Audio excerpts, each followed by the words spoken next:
Hello there, ladies and gentlemen. Aaron Charles here for Forever Football DRFC, your Doncaster Rovers fan channel. This is a Daily Reports live because we're going to be speaking about who could be the next manager / head coach of Rovers. Now, obviously, the situation will be coming to a close either today or tomorrow. It should be in place.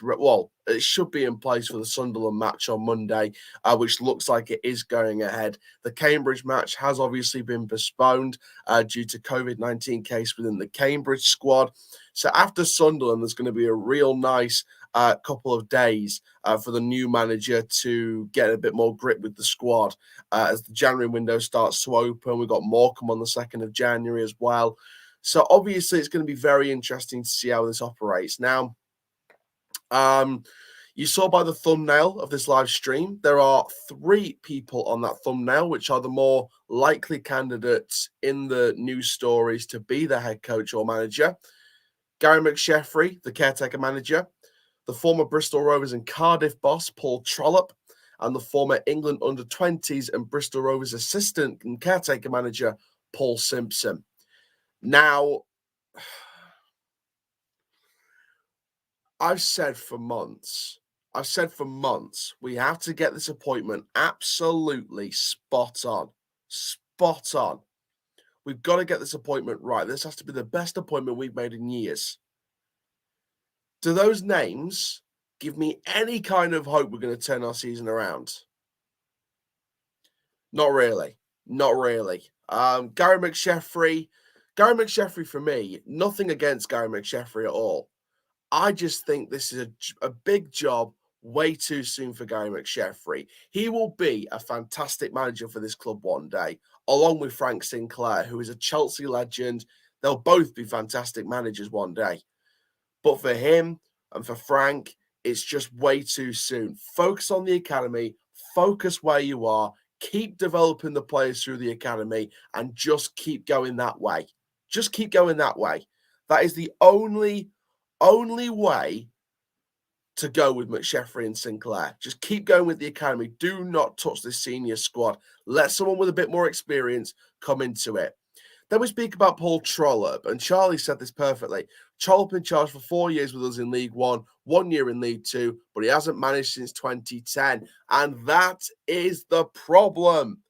We are so bad at this appointment right now. We are literally going to go for someone who hasn't been the top manager of a club for 10 bloody years. 10 years. And he's only been an assistant manager. He's only been some kind of caretaker. That's all he's been, Paul Trollope. He took Bristol Rovers to fantastic heights for their club. Brilliant. But that was 10 years ago. That was back in the days of Sir Alex Ferguson, Wayne Rooney, Anderson, Ronaldo at Real Madrid. Those were back in those days when Blackpool were in the Premiership under the terrible Oyston ownership and the Valeri Bellicon partnership. 10 years ago, a decade ago. What's he done since he was sacked after 2 wins as Cardiff City manager, leaving them 23rd in the Championship in 2011? What's he done since then? He's been the assistant to Chris Hughton 3 or 4 times at a couple of different clubs. Norwich, Nottingham Forest, Brighton. That's all. That's all. He's been the assistant at a couple of other clubs. Yeah, fantastic. But he's not, in my opinion, proved himself to have done as much management in the last 10 years in the more revolutionary times of football as we would have liked to have seen from a manager. Paul Trollope did great with Bristol Rovers at the time. Brilliant. Cardiff, terrible. Got sacked. The last season with Bristol Rovers, terrible start, got sacked. He hasn't done enough for me. He has not done enough for me to even warrant a Rovers contract. He was in charge when you beat us 3-2 in the Johnson Player Trophy final. Exactly. And now there's a possibility that he could be one of the names, one of the final 2 names, to be on the other side of that matchup. Yes, Charles, burning question. Max or KFC? KFC all day. KFC all day. But the point still stands. Paul Trollope, for me, has not done enough to warrant a job in League One. He did great in League Two in that one season, taking Bristol Rovers up, spending 3 years in League One, but he had a terrible start to a season. He got sacked despite all the good work. Went to Cardiff in 2011. He got sacked from there after just 2 wins, and he's only been an assistant since then. For me, I don't think that warrants a contract. Now, the third guy, Paul Simpson. If it was just between those 3, this would be my pick for the job. It wouldn't be the best pick I would choose for the job out of the names that we've heard that have applied or could have applied, but it would be my pick out of the 3. He's won an under-20 World Cup with England. He's worked with the likes of Dean Henderson and Dominic Calvert-Lewin. That immediately gives him an excellent book of contacts. He's been a caretaker manager at Bristol City. He's been, part of the assistant's job at other clubs as well. Him, for me, would be my pick out of the 3. But would it be the best pick out of any manager we could have had? No. I think your best bet is probably McCarthy or Atkins. And the problem is, Nigel Atkins, we don't know the situation on him yet. And Mick McCarthy, the Free Press confirmed yesterday that him and Paul Clement are not in the running anymore. Where has this club fallen? Where has this club fallen to? And I put this on Twitter today. I put it on Twitter just before we started. I will back any manager that comes into this club. But it wasn't my first choice. No way in hell was it my first choice. Paul Trollope, I said, has not done enough in the last few years, in the last 5 to 10 years. He's not done enough as a top number 1 manager in the top role to warrant a League One contract. His record isn't good enough. Paul Simpson, he's managed the England 20s. He's worked with the lads, got them to the World Cup. Fantastic. But in the EFL, he hasn't managed in 10 years. Gary McSheffrey is caretaker manager, but he is way too soon. He's got to get more experience with the academy before he can even touch the role permanently. And I think a few fans have pointed this out. They believe the reason why these could be the final 3 or names involved in the final 3 or final 2 or 3. Money. They believe it's the cheap option. They believe it's spending less money as possible on a manager. And when you look at that logic, when you look at the names and their track record and what they've done recently, both of them, Trollope and Simpson, I'll exclude McSheffrey. Trollope and Simpson haven't managed as a top number 1 manager, the top dog in the EFL for 10 bloody years. When you look at the logic of a cheap option, you can't disagree with them this time. Wouldn't it be good if Leeds went down? Bielsa is a B-Tech Jack Duckworth. Loving the stream. Thank you very much. He does look a bit like Jack Duckworth, to be fair. What's up, Matty? Welcome. I will put the StreamYard link in the chat, guys, so you guys can come on and have your say. Get other Rovers fans involved because I need everyone's opinions on the manager here.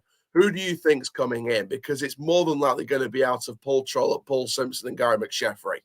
That is most likely going to be the final 3 here. Who do you think's going to get it? Me personally, if it was just out of those 3, even though it's not my favorite choice, if it was just out of those 3 and my hands were tied and I had to choose one, I was forced to choose one, I'd probably go for Paul Simpson because McSheffrey's too soon. Trollope hasn't got a decent record. The one thing that sets Simpson apart from the other 2 is a trophy.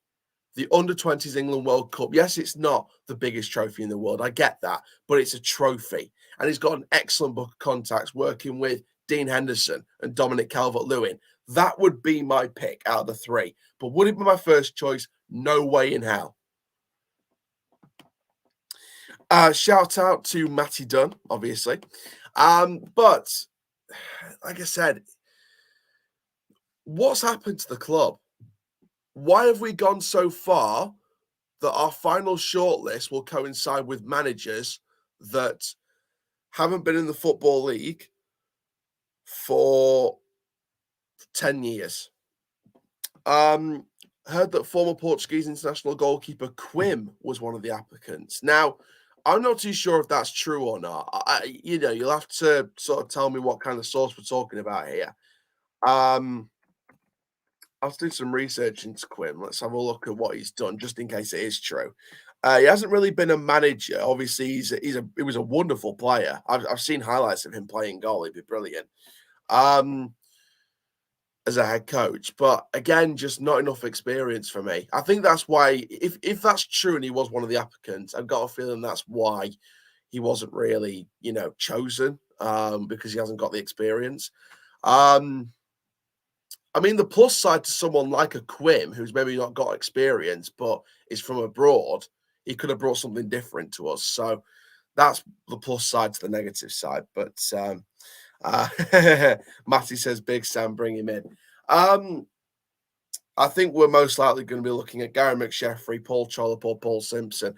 I am keeping tabs on social media just to keep an eye on whoever's coming in. So we've got a tweet here from Liam Hoden. We've got breaking news. So I'm hearing that it's exceptionally unlikely Rovers will be confirming anything today in regards to the new manager, but they are pretty close to a decision. That is what's being said tonight. They are they're pretty close to a decision, but they're not exceptionally unlikely to be hearing anything today. That's just what we've heard. That's what we've heard today. So it looks like they're going to be announcing the new manager tomorrow. I still want to do this stream anyway, just because, I want to discuss what you guys thought of the new manager. But yeah, there we go. So not going to be getting this announced today, which is obviously a shame. But once again, we've got another day to wait at least. And this was making me think they're going to announce it on Friday, because it's going to be here we go. And this makes it even better, doesn't it? Another bit of an update here. There is a distinct possibility that paperwork will not be completed until after the weekend. The club are very, very unlikely to make an announcement until contracts are signed. So basically, Gary McSheffrey will be in charge for Sunderland instead of the new manager being in before Sunderland. And the new manager will be instead in for the Morecambe game on the 2nd of January, if that's not postponed. Brilliant. So at first we heard it was going to be for the Sunderland game, and now we're hearing the contracts won't be signed until after the weekend. Is that exactly what I'm hearing here?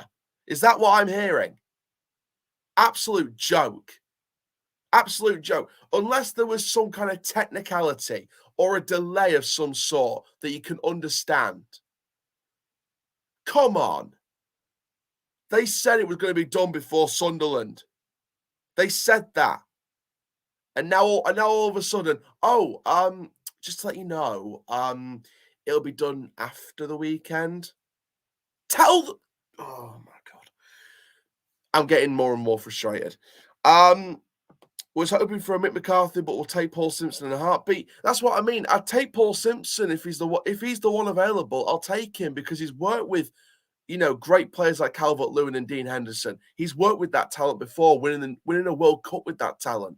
So I'd take him in a heartbeat. It's just his league record. It doesn't really give me any hope. I hope he can turn it around and use that England stuff as experience.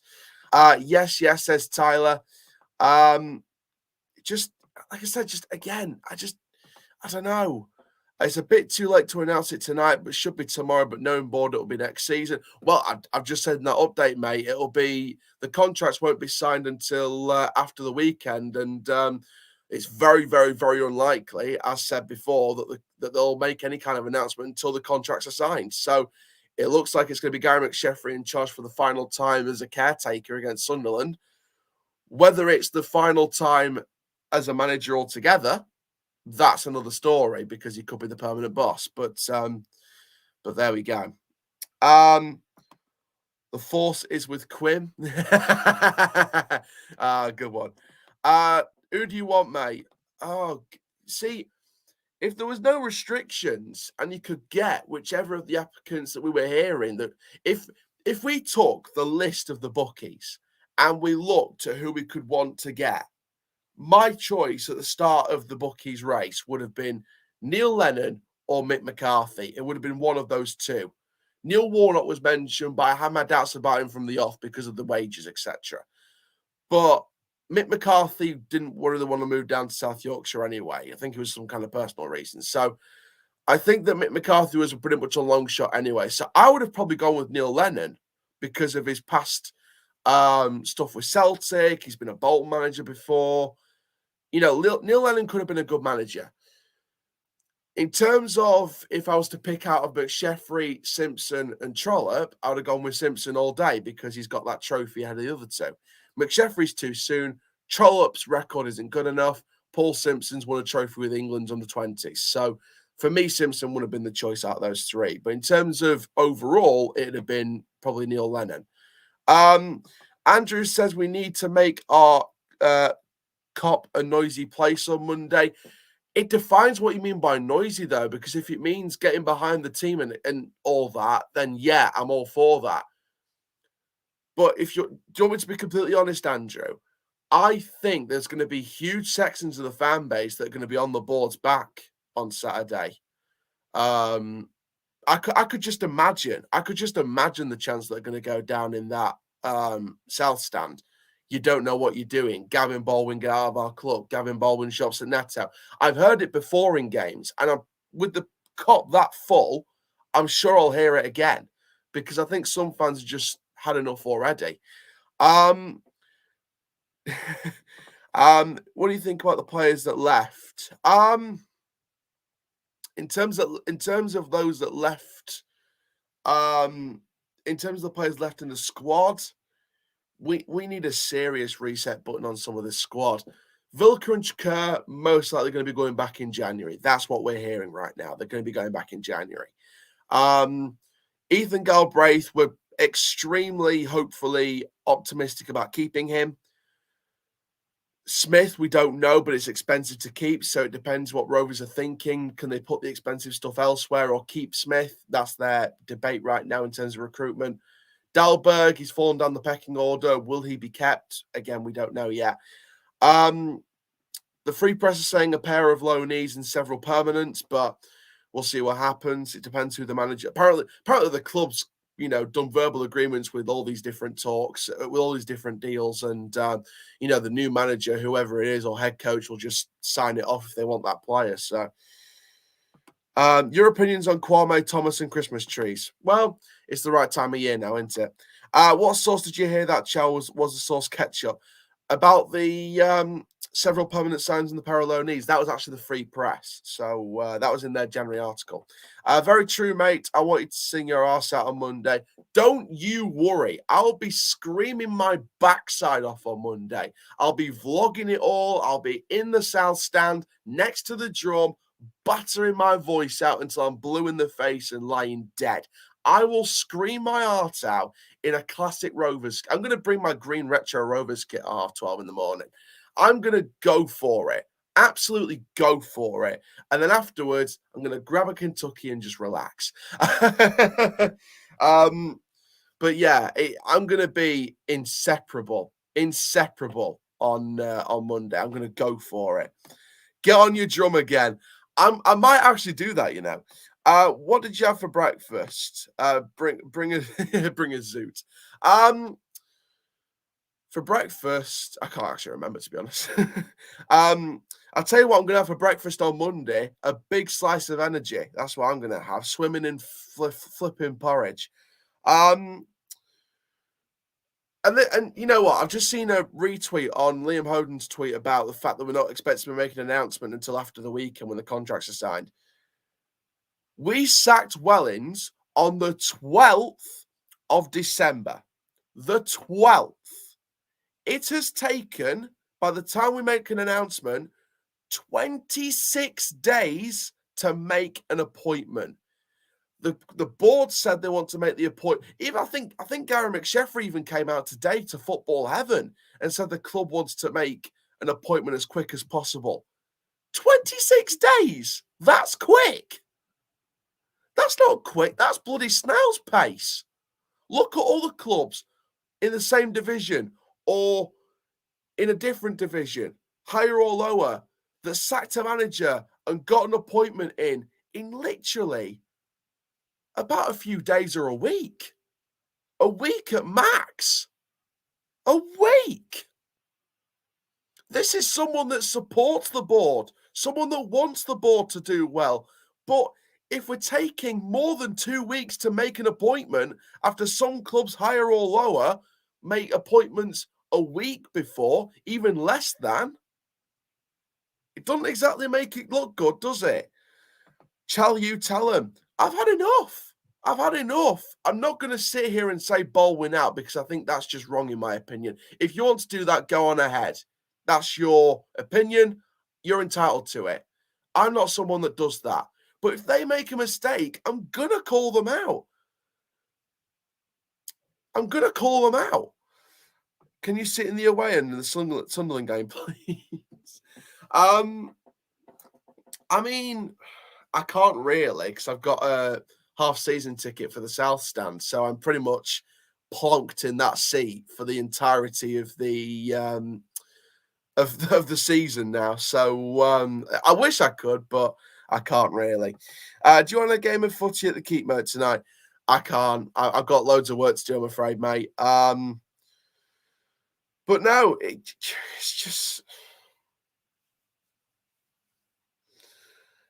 just what's going on right now. I just don't know what to do anymore. I just really don't. So let me bring you that breaking news again. We're hearing, according to Liam Hoden, that it's exceptionally unlikely Rovers will be confirming anything today in regards to the new manager, that they are pretty close to a decision.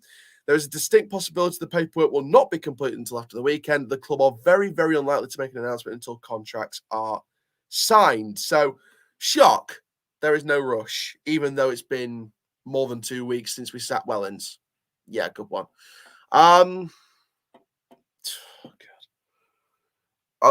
Sometimes I just don't know what to do anymore. I just literally don't know what to do. I am going to try and message a couple of Rovers fans, see if they fancy coming on. I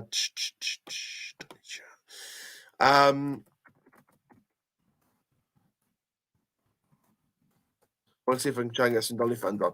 I have put the StreamYard link in the chat already. I'll put it in again so you guys can come on and have your say. So if you guys want to have your say on the manager, keep the language PG if possible. I don't mind if you don't, but keep it PG if possible, as much as possible. But yeah, just come on, have your say if you want to talk about the new manager and who you think should be coming in and who you want to come in. But who do you realistically think is going to come in now?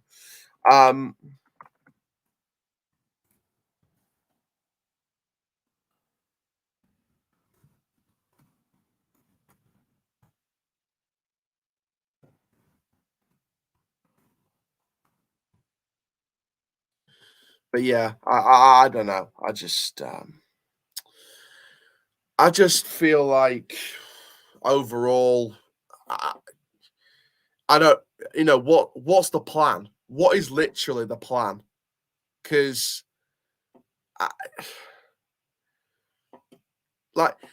someone's actually retweeted this on Twitter. Richie Owens was sacked on the December the 2nd. Pretty close to a decision for a club that sat second bottom. This takes the biscuit. You can't disagree with them. You can't. You can't. You just have to sit here and say they have a point. Why has it taken 2 weeks to make a decision? Why has it taken 2 weeks to make a decision? And and we're pretty close to a decision after 2 weeks when other clubs higher or lower than us have made decisions in a week or less than a week after they've sacked a manager. Hi, Chell. How are you today? I'm good, Millie. Thank you. How are you? You are a very good YouTuber, only the 6th best Donny vlogger. Excuse me. Come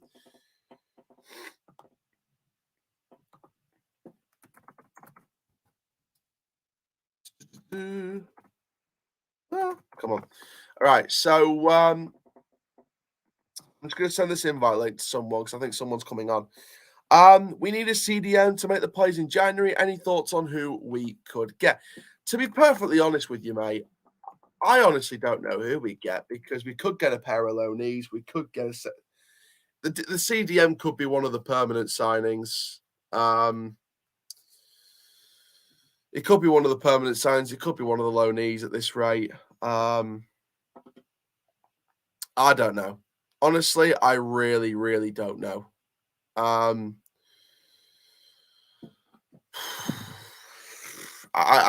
I can't really give you an answer at this moment. I'll probably do a whole video on it, but there we go. I'm all right. Not the best though. Well, I send my heart out to you and your family, Millie, and hope you get better soon if you're not feeling all right. Yeah, guys, if those of you want to come on and just chat about who do you think the manager's going to be, yeah, it'd be really great of you guys. Just to bring you another update, by the way, if I could bring you another update, I know we're talking about the manager today, but I did see something from Neil Allen, one of the Pompey reporters, and he's confirmed that Pompey is seeking to offload John Marquise next month, needs to create budget space to bolster striking options. So Portsmouth are offloading John Marquise. Comment down below if you would take him back. I'm pretty sure most of the chat will probably say yes. But there we go. Would I take him back? His goal scoring record against Pompey, if he brings that to Doncaster, then I wouldn't want him back because he's been terrible at Portsmouth. But there we go. We do have Gabriel Sutton, an info writer now. Gabriel, how are you? Yeah, I'm very well, thanks, Aaron. Thanks for having me. How are you?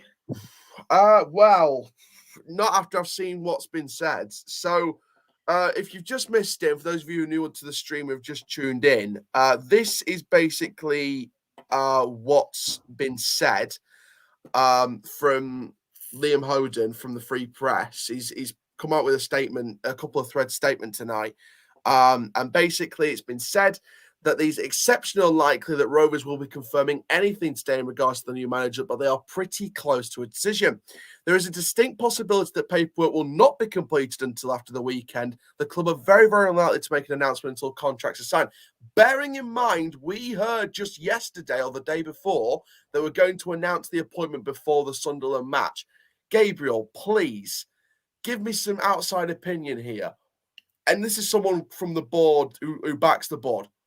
After 2 weeks since they sacked Wellens, sure, what are they thinking? Delaying it after the weekend after they said they weren't. Well, I can understand why it's a difficult one for supporters when a board says they're going to do one thing and then ends up doing another, and I can understand why there's a few grievances about that. I think that I suppose maybe from the board's point of view, they would probably say that appointing a manager is not a predictable process. Things can change, lots of things that we might not be privy to. I suppose the issue, I mean, I think if Doncaster's board had a really good, clean track record, then I don't think fans will be giving this a second thought if they'd put the right amount of money in, if they had a plan for the club. I think that it's because there's been question marks and because maybe no one's really filled John Ryan's role, over the last 8 years or so. Maybe there's a few more question marks. But I do think that the negotiation process for getting a manager in, it's got to be right for the person, it's got to be right for the manager, but it's also got to be right for the club as well. And if I were a Doncaster fan, I wouldn't mind the process getting drawn out a week or two longer than hoped for, if it means that you get the right deal for the club and the right manager in. Yeah, I completely get that, but then we go to the right manager, and when you see the three names that are literally being talked about as the final list, Gary McSheffrey on a permanent deal, I've said all along that's way too soon for him, and it's a big job too soon. Paul Trollope, who's not been a head manager since 10 years ago, and he got sacked by Cardiff, and he spent 4 or 5 years at Bristol Rovers and he was with Houghton for a while, I think, as well. Yeah, he was with Houghton as assistant manager for a while, but he hasn't been top manager for 10 years since he was sacked by Cardiff. And then you have Paul Simpson, who got the England under-20s to a World Cup. That would be my pick already, but he hasn't managed in the EFL since Stockport County 10 years ago. Again, when you've got quoted high-profile names and people from all around the world being, applying for the job and confirmed to be applying for the job, and when you see the names that were being linked, Why in God's name have we gone with people that haven't been in the top job since 10 years ago? I don't know is the honest answer, Aaron. I think that you look at a couple of names that you mentioned there. You know, 10 years ago you'd have been quite excited about either of those appointments, but now, okay, Paul Simpson's done some work with England under 21s. You might have some decent contacts, but no one has sort of experience. I think it's a funny one with Richie Wellens as well, because he was an appointment that I would have been very much in favour of when he joined, and clearly the dynamics weren't quite right, whether it was internal relations. And I think that maybe the fact that it didn't go well with Richie Wellens has almost meant the club, maybe there's a financial issue there. I'm not quite sure what the length of contract was for Richie Wellens. I think it was a 1-year rolling contract, like it was for Darren Moore. Okay, so it wasn't horrendously expensive, but I think maybe they're just reluctant to invest in a proven manager because it didn't work out with Richie Wellens. But I'm not sure that's necessarily going to be helpful for Doncaster moving forward. I would much rather look at a bright young coach, someone that's done well either in non-league or in the under-23 setup, and try to go from there. But it does seem like one or two of the names were kind of looking a bit more in the past. But again, I think fans have said this for a while, and I've either been blind, stupid, or just realised it. Is the names that were being linked, Trollope and Simpson, do you think that is a reference to the past football, the current football structure at Doncaster Rovers and how bad it is at the moment? Because I've now started calling out the football structure and how it's in the past, it's a constant 5-year plan, keep recycling a 5-year plan every time a manager leaves or gets poached or gets sacked, and we just keep restarting and going nowhere. We either go down or we stay where we are. Do you think the names being linked with them being 10 years ago very exciting signings and maybe not so much now, do you think that's a reflection of the poor football structure and why we needed to change the football structure in the first place? And would a director of football help in this situation? I definitely think you need a footballing mind upstairs in the club, but I also think you need someone that looks at the people it brings into the club in a very objective way. And I think that I was talking to Adam Stubbings and Daniel Nice about this on EFL Debate a few weeks ago, and I think that the consensus is, because obviously this is second-hand information to me, it's not something I'm necessarily involved in on first-hand level, but I get the impression that the recruitment process at Doncaster Rovers is very much, I've seen a bit of him, or I know him, or do you know that guy, or you've seen a bit of him on YouTube, rather than we've looked at the data, we've looked at Y-Scout, we've looked at all the range of people who could be best suited to this particular role, whether it's a coach, whether it's a manager, whether it's a player, and thinking what is objectively the best option for this football club. Because you've got to invest in searching from as wide a pool of players and making that process rigorous. And that's something that just takes effort. It doesn't cost millions of pounds to make those good decisions. And you know, the wages, you're investing a lot of money in terms of wages on players, thousands of pounds a week. Why wouldn't you invest that little bit more in the right structure at the football club? And I think that's where Doncaster Rovers have fallen down over the last 8 years or so. Yeah, I'd probably say the decline's been over an 8-year period. Danny says, looks like they're after a coach who can do the work on the training pitch rather than a name. And I kind of get that. They need someone that's going to work on the training pitch. But it's like Wellens. He might come out and say, oh, the training's been excellent, etc. But at the end of the day, you've got to translate that onto an actual football pitch on a match day. And that's what we've not done this season. And fans have come out and said this is arguably, if not even more, the worst season since the 1997-98 season when we went out the Football League. But even I was speaking to fans that have been in that era, and even they were saying there's more fight in that squad than there is in this one. Yeah, you had players like Darren Moore back then, didn't you? Who were really kind of... Yeah. Prince Moncrief even. Prince Moncrief's shown more fight well, as far as I'm aware, and from what I've heard and from what I've seen from pictures and videos of that back in the day, I could see Prince Moncrief had a little bit more fight than some of the players in the squad at the moment.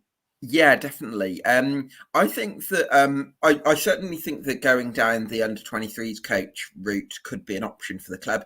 I'd also like to throw a name out there. He's not on the list at the moment, but I really like Pete Wild at Halifax Town. He's done Absolutely. a really good job. When he took over, they were a club in absolute financial disarray, huge financial issues. They've kind of pulled it back a bit now, but I think they're third in the National League. The It's second now. Are they second? Well, exactly. So, and they're really good defensively this year as well. He's shown the ability to develop players. His record at Oldham was really, really good. And I think that if you're looking at, trying to make a best fist of things possible in League One, but also acknowledging the possibility of going down to League Two next season, I think Pete Wild would be an absolutely brilliant appointment. I'm not his cousin or his brother or anything, but I think that's an appointment that I would advocate far over somebody like a Phil Brown or one of the other names that you mentioned. Yeah, Pete Wild for me was someone that I would have always wanted as well. He was someone that I said, you know what, give him a chance because he's worked on a budget. Obviously it's a big step from non-league to football league. It has worked. It hasn't worked for some people. It can go either way. It's worked for Danny Kelly. It hasn't worked for other people. So why not take a gamble on Pete Wild and give him a chance? But again, would Halifax let him go without a fight? I don't know. Could they do with the compensation money? Maybe. But to be honest with you, I think there was a hint straight away that we were never going to pay compensation money. I think we were out for someone that's been out of work all the way through this process. When you see the names that were being mentioned, there were mostly people out of work. So I think we were after that kind of market. On the director of football or head of football operations role then, because, we've heard in the last few days it's more than likely going to be a head coach over a manager. And the talk was that if it was going to be a head coach, we were going to bring a director of football. I've always said it should have been a director of football and a head coach or manager anyway. Even if we appointed another manager, I would have liked to see a director of football anyway. But in terms of the director of football role, who would you think could suit it well? I mean, there was talk over the last week or two about Steve McLaren coming in, being spotted quite a few times at Doncaster. Could Steve McLaren accept the job? If not, who do you think would do a job? Well, with Steve McLaren, you're talking about a person with vast football experience, someone that's managed and worked at the highest level. And he was actually, I don't know loads about his personal circumstances, obviously, but I know he was born in York. And maybe if he's based up there, then there might be a sense of something that's where he can sort of work fairly locally, because obviously not a million miles away. So perhaps geography might come into it. You're also looking at I don't know what you think about this, James Coppinger. Obviously, he's a very popular figure at the club. Whether you'd want someone a bit more experienced in the game over Coppinger, I think the club. It's almost like the club don't want to let go of James Coppinger, but they've not really defined what his role is either. So I'm not quite sure what the situation is there. But if you could get Steve McLaren on board, I think that would be a great move for the football club, because I think he's a bit of a figure of fun sometimes. Sometimes we poke a bit of, but this is a man who, if you talk to people who are actually in the game who have been coached by Steve McLaren, they'll say, I've really enjoyed working with him. So I think there's a lot of value in going for him. I tell you what, going for McLaren as director of football and a talented coach like Pete Wild as head coach, I think that would be a fantastic move myself. Yeah, absolutely. And but again, it just comes down to, can we afford him? Can we actually pay them? If we can afford, or if we can afford him, will the board actually pay the money to bring in Steve McLaren? Because I've said all along about a director of football, if we bring in a businessman that knows nothing about football, it shows what the board's intentions are. If we bring in a football person, we might have a chance. Yeah, absolutely. I think that obviously you need business people who have made money in sort of travel or energy or property or whatever, that because the money's got to come from somewhere. But also I think you need the actual decisions to be made by people who have a real understanding of the game. Now, sometimes you get people like Darragh McAntony, who worked in property and then doing brilliant job at Peterborough United, and he's really sort of immersed and engaged himself and really tried to understand the game. But obviously, that doesn't happen with all chairmen, and I think if the chairman isn't prepared to do that, then that's where I think that you do need a football mind upstairs. So, I think that's going to be crucial. Yeah, absolutely. And going on to the January transfer window, then obviously the talk is that Vilker and Chako will be going back in January. Galbraith, highly promising to stay. Smith and Dalberg, we're not too sure yet.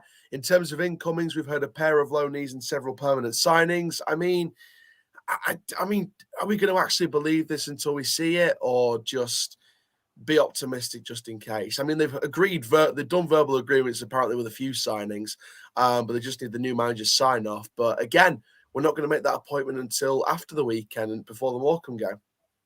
Yeah, I think it's an interesting one with signings, because I would be reluctant to try and do a massive squad overhaul in January, just because you're looking at a bigger expense, and if you don't get it right, then you're actually going to be restricting what you're able to do in the summer and preparing likely for a promotion tilt in League Two. And I think, but then again, I think looking back to 2016, when you got them just before the Darren Ferguson season, you brought in someone like Tommy Rowe and maybe one or two other players in the relegation season, and the April form actually picked up, and you went into the season a little bit hopeful. And I think, and you then confirmed Tommy Rowe had signed very soon after relegation. So it was almost like you went from the low of relegation to, oh, this is exciting, we've got Tommy Rowe for League Two. And I think maybe Doncaster could do with one or two players like that just gives everyone a lift. But realistically, I think when it comes to next summer, whether you're going to be in League One or League Two, this squad needs a massive overhaul, because you talk to Doncaster Rovers about who the notable players are, you'd probably say maybe Dahlberg. He's a little bit erratic, but he's a good shot stopper. I think he got him on loan from Watford. You've got Ethan Galbraith on loan from Man United. He's probably been the best player. And then Tommy Rowe, who you might be able to have again for next season. He's in his second or third spell, is he? But again, he's probably on the older side now. So in terms of the rest of them, who else is there that's actually going to help you either progress in League One next season or have a tilt at promotion in League Two is a big question. And I think you're going to need, hopefully all of them are out of contract in the summer, so you can have that bit of leeway. But yeah, I think it's a huge summer coming up, whether or not you stay up this season, really. Yeah, absolutely. But the thing is, should we have even been in a relegation situation anyway? Because like 12 months ago, we were fighting for the top 6 in League One, and now we're second bottom in the league in 12 months. And it's like, should we have even been in a situation? Because I've seen rival fans say Doncaster, from where they were, shouldn't be going down. But actually, should we even be in this position at all if we made better decisions? It's a good question. I think that, obviously in recent seasons, you'd been sort of playoff outsiders when you got into the playoffs, didn't you, under Grant McCann in 18-19. One playoff campaign in 8 years under the current ownership. That still sticks in my mind compared to John Ryan. Yeah. I think that you were close in a couple of seasons after that. You weren't a million miles off. For certainly in 1920 and probably for the first half of the following campaign. I think that the issue you've got, though, is that you've been very reliant on loanees in that period. I mean, even this season, you'd say a couple of your better players are on loan. But certainly in those playoff tilts, you're looking at players like Taylor Richards, Ellery Balcom, players like that, and alongside your Whitemans and your Andersons being in form. And obviously now Whiteman's gone, Anderson's gone completely off the boil, and he's out of contract in the summer. Oh yeah, that's going to be a really interesting one, I think. I mean, this is going to be a big second half of the season, I think, for Anderson, because if he picks it up, then he's probably got a chance of getting a new deal and maybe thinking that he might be able to do a job for you in League Two. But if he's completely continues to play as he is, then you'd have to worry about that and whether you might need a new sort of leadership figure. So that's going to be a big decision as well for the new manager. Yeah, 100%. Thank you very much for coming on. It's been wonderful to get your insight, and fingers crossed can turn it around. Yeah, let's hope so. I think it's going to be tricky because I think your lot crew, Gillingham and Morecambe probably look the likeliest to go down, and it's whether you can try and lure Fleetwood and Shrewsbury in, but it's going to be tricky for sure. Yeah, thank you very much. No problem. Anyone who wants to follow my stuff, you can follow me on Twitter at Gab Sutton and the hashtag EFL Debate. And thanks for having me, Aaron. All the best to Donny. Brilliant. Thanks very much. Yeah, go and check out Gabe's stuff. It's brilliant. Absolutely brilliant. Charlie, then, before the EFL show, what do we think then? Paul Trollope, Paul Simpson, or Gary McSheffrey? How far has Doncaster Rovers fallen? Well, for me personally, I think all of them are poor decisions, or because, like, obviously I said Trollope, and you know as well, Trollope hasn't managed for 10 years, which seems crazy. It only felt like a few years back he was with us. But then obviously Paul Simpson, who hasn't managed a Football League team, he's managed, of course, the England team and stuff like that. And then, who was the other one you said? Gary McSheffrey, the caretaker manager. Even though he came out and said he don't want it, he's been given an interview. Yeah, it just seems like what happened last season when you got your other ex-player, Andy Butler, in as manager. It just doesn't seem right, and I'd seriously be asking questions of what the hell, what your club and your owners or whoever's organising the interviews are doing, because I'd be very, very annoyed, because I'd be wanting someone that's got a team out of got a team out of it before, not people that McSheffrey, who is caretaker, just doing a job. And like you even said, he doesn't even want the job. And then he came out and said it, and then he came out and said today that he was offered the chance to interview, and he's actually considering changing his mind about wanting it now.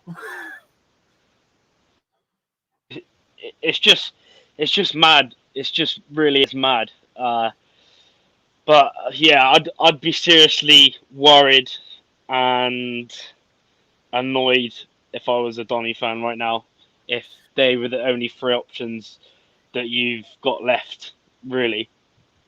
Yeah, I mean, the only hope is a name that's never been in the bookies at all, that's not been rumoured, not been linked, that's going to come out of nowhere and be the one that takes it. But very, very unlikely at this stage, unless a Christmas miracle comes our way. It's pretty much going to be out of McSheffrey, Simpson, or Trollope. And I've said about all three of these appointments, Charlie, and we'll probably talk about it a little bit on the EFL show as well tonight. McSheffrey, I think, is way too soon. I think he'll be a great manager one day, but it's just too soon now. Trollope hasn't been in it for 10 years and hasn't got enough of a good record to suggest he'll do a job. Paul Simpson took the England under-20s to a World Cup, but hasn't been in EFL management in 10 years. We spoke about it with Gabriel. For me, I would have liked to have seen Pete Wild get it from Halifax. I think it would have been a big jump up, but he's got the side to second place. He plays good football, works on a budget, would be a decent, opportunity for Pete Wild to prove himself. Or someone like a Neil Lennon or a Paul Clement, someone who's got experience and can get us out of this mess, or try and get us out of this mess on a budget. But once again, it comes down to budget. Do you think that it's more than likely that McSheffrey, Simpson, and Trollope are the finalists because they want to go for a cheap option? Do you think that's the reason? Yeah, it's happened with us in the past as well, and it's happened with a lot of clubs.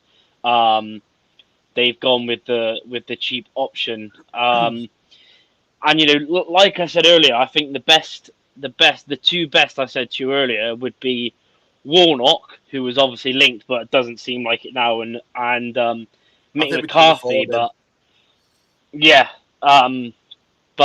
it's just like I said, I'd be very Mick McCarthy. Yeah, I think he didn't want to move down to South Yorkshire. I think Jake from Sheffield Wednesday fan base said it recently as well. So I think he would have been able to get as well.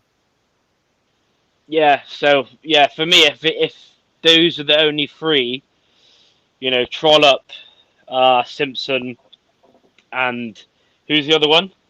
The caretaker manager, Gary McSheffrey. Yeah, and the caretaker, it's just crazy, considering the state that you're in now, and fans have been turning, and I know they obviously done that live, questions with fans or whatever, but still, it's not good. So yeah, I don't know. And like I said to you earlier on in the season, when you was doing bad as well, it's even worse than us, and we were sort of okay-ish up until the last 4 months, and then it was basically, we were, going down no matter what. But I think it's yeah, even worse. I think it's even worse than that, mate. I've had Rovers fans that have lived through the 1997-98 season when we went out the Football League. We had the worst record. We had a pitch invasion. We had funerals. We had flowers in the family stand. We had the owner try and burn the stand down. People have been saying our season's worse than that or on the level of that, which to me sounds, it's definitely the worst season I've seen in my lifetime. But with people from the Richardson era that I've read about and watched clips about saying it could be just as bad, if not worse than that, it just says to you what kind of mess we're in. yeah, yeah, yeah. It's not nice at all. As no football fan deserves this. And obviously, if you would have looked at it, it's mad how quickly things can change as well. Considering what a year, what a year and a half ago you were sort of near the top of the league, and then 12 a months few ago, we were things top can. of League One nearly. We were a point away from top 12 Yeah, months ago against Shrewsbury. yeah, and it's the same thing what happened with us when it all went downhill. And obviously, the manager that you were linked with, Coughlin, left us for family reasons apparently because he wanted to move closer to North and go with Mansfield, and obviously that didn't work out. And then a year later, we were relegated. So it's literally we're in the same shoes. But yeah, I don't know. I'd just, like I said, I'd just be feeling very angry and yeah, wanting to know, what the hell's going on with the club basically and the whole direction. Yeah, and it makes me think as well. I mean, that you touched on the Meet the Owners event. Someone did ask the question about the process of interviewing a new manager and, what is the process and why have we stuck with the same process? Their answer was, and I quote, it's worked for 3 out of the 4 managers, Ferguson, McCann, and Moore. Bearing in mind, all 3 of them either left or got poached by another club in the space of 2 years or a year and a half. And Grant McCann left us with about 6 players. The players walked, and then he walked and left our club in a right state. And it was up to Darren Moore to pick us up. So 3 out of 4 managers that got poached or left anyway. Apparently, that process worked for them, and it was only Wellens that didn't work. So that's why they kept the process. Is that an excuse, or is it just a lie to cover their backs, in your opinion? Yeah, it's just a like an easy way out, isn't it? By saying that, because anyone could say that, but when it comes to, it's not about 3 of the 4. It's about carrying on and bringing in the right appointment. And you know when it's bad, when it's like you said, they're all the cheap options left, and there's sort of no. Yeah, you just wonder as a fan, what is the direction, and can you feel positive, when you're being linked with obviously the caretaker Gary McSheffrey, and the other 2. It's just crazy, really. But out of them, even though Trollope hasn't managed a team, obviously as a manager since he left us, and since he got sacked in 2010, I would probably still go for him, but because he's worked under very good managers as an assistant, I know it's different, and of course he hasn't managed for a long time. But out of them, do you go with Simpson, who's only been a sort of a coach of a very good youth players, or but for me, it would have to be Trollope because he is the most experienced one, even though he hasn't managed properly for a long time. Well, I've said it before on the stream. For me, I'd go with Paul Simpson because he's actually won a bloody. He's one of the two, one of them that's won a bloody trophy. I know Paul Chalk took you to the Johnson's Paint Trophy final when we beat you 3-2, but Simpson's the only one out of those three that's actually won a trophy as a manager, even though it's international level. You know, he's got a great book of contacts working with the likes of Dean Henderson and Dominic Calvert-Lewin in the England youth setup at the time. He'd be the one out of the three because McSheffrey's too soon. I think he deserves the job at a future date. And, you know, Trollope, for me, hasn't done enough. He got sacked by Cardiff, haven't managed since 10 years ago. But again, Simpson, there's a risk with him as well because 10 years ago was the last time he managed in the Football League with the old Stockport County before all their problems started piling up. So it's one of those things where it's like, after hundreds of applicants, when the board have come out and said there have been household names and people from around the world applying for that job, people from around the world saying we're very well run, or is that another lie? Why have that we gone to the decision of appointing possibly one out of two managers that haven't managed for 10 years in the Football League when we had hundreds of names from around the world applying? Yeah, it's crazy, isn't it? Especially when they say that, and you know, I think because obviously Trollope, he obviously got us promoted out of League Two, but then you know the only other that's pretty much the only thing he done. He you know consolidated to two. We finished 10th, I think, twice in League One, and he got us to the furthest we've been in the FA Cup. He got us to the quarter final of the FA Cup in 2008 when we Oh,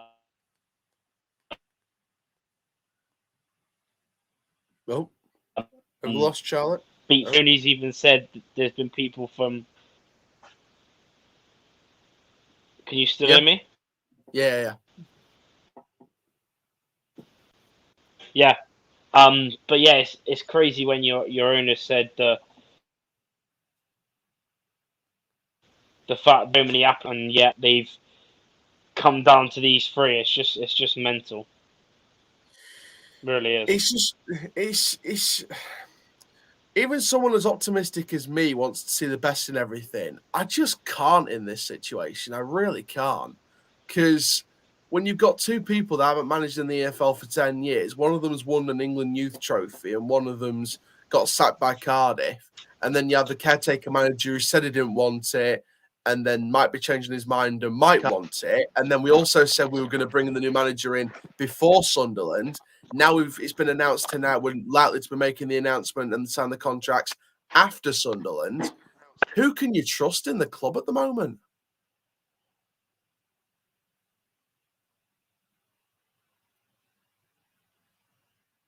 Charlie? I don't know if he's there or not. I don't know. Oh, his connection. I think his connection's probably gone, but he might be back at some point. But yeah, like I said, like I was saying, like, sorry, but you just don't know who to believe at the moment because it's like we're saying one thing, then we're saying the other thing. Either something's happened drastically in the space of 24 hours, or something else has just something. Either something's happened in a short space of time that's changed the decisions, or someone's not communicating, or someone's lying. That's what I'm sort of looking at here. Sorry, my internet is awful. Appreciate you having me on. Catch you later on. Yeah, no worries, Charlie. Thank you very much. But yeah, it's just I mean, honestly, I don't know. Honestly, as someone like me that's been optimistic all season, even during the bad days, I actually don't know. I really don't. And you know, it's going to be interesting now to see what happens. But oh boy, Jesus. But yeah, I mean, let's I'll go through the comment section now. I've got a moment to go through the comment section. I will put the StreamYard link in the chat again. So for those of you who haven't come on already, can come on and have your say if you'd like to. You can just use your audio, like Charlie's demonstrated earlier, or you can use your camera as well. It's completely up to you. I'm not going to fall for the Alex one because I know that's it. When I saw what this Alex had apparently done, I knew it was a Football Manager thing. You should do a collab with 18 Dapper, in my opinion, two of the best Donny vloggers. I have messaged him, see if he wants to come on the stream or not, but we'll see if he replies before the end. I feel like we're just lying about stuff. I've kind of got that feeling that we're being lied to a couple of times. Well, I don't want to say lied to because I think that's a bit strong. I'd say miscommunication. I'd say there's been a bit of miscommunication somewhere where they go back on one decision to do another decision later on. I feel like someone like me that's backed the board can even say that there's been a miscommunication somewhere. Are you clubbing or club out? And this is the problem. This is the problem that I'm facing now as a fan, because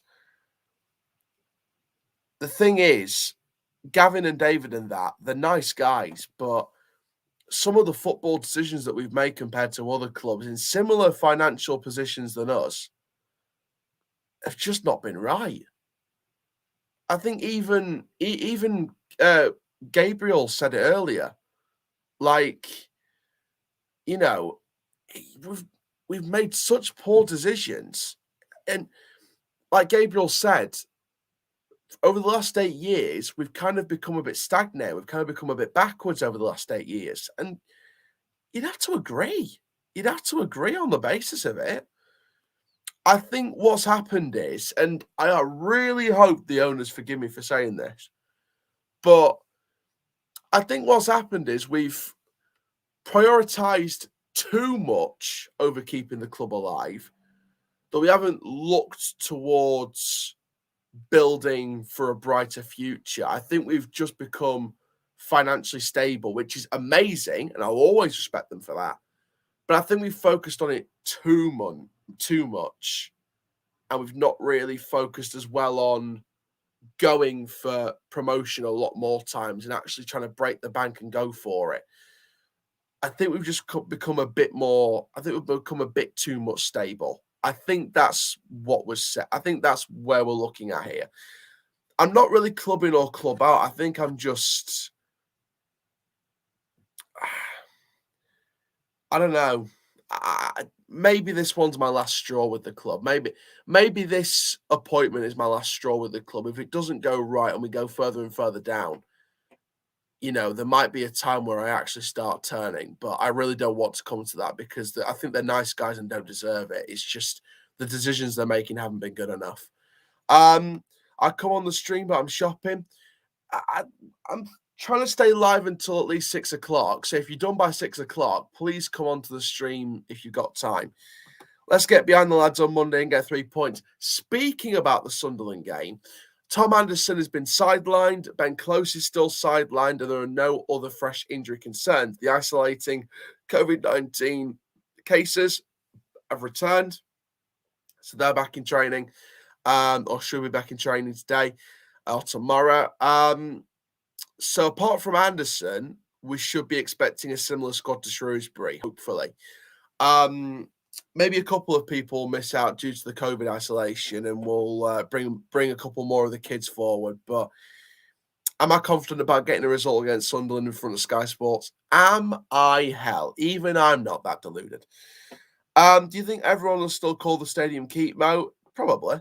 I'm probably one of the only people that kind of likes the new name, but you know, don't forget, some people were unhappy about the Keepmo once upon a time when it first opened and the sponsorship, and the Keepmo was a sponsorship around that. So I think people kind of forgot about that. But you know, some people didn't even like the Keepmo sponsorship when it first came in, when the stadium opened. But you know, people will take to it eventually, or some people will take to it eventually.